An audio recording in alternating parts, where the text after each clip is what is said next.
Dalam rangka program TMMD ke-111 Kodim 0718 Pati, rombongan tim pengawasan dan evaluasi beri apresiasi wujud sinergitas antara TNI dan warga, Muspicam dan Forkopimda yang turut berpartisipasi dalam pelaksanaan program TMMD yang berlangsung di Desa Taman Sari, Kecamatan Jaken, Kabupaten Pati.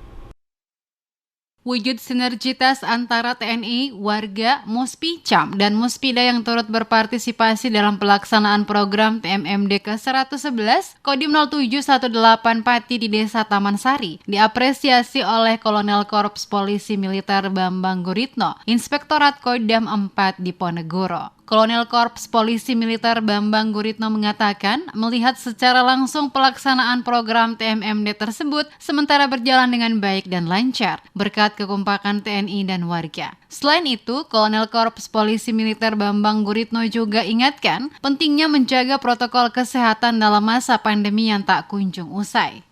Kedatangan sini saya dari tim Inspektor Kodam 4 Diponegoro ingin melihat langsung pelaksanaan TMMD reguler ke-111 di bawah pimpinan dan Satgas dan Dim 0718 Pati. Saya sudah melihat langsung bahwa pelaksanaan berjalan dengan baik. Kemudian saya lihat partisipasi masyarakat dan unsur-unsur dari Muspicam maupun Muspida dengan kompak sekali di sini. Tapi saya berpesan tetap protokol kesehatan dijaga, gitu. Karena situasi COVID pandemi.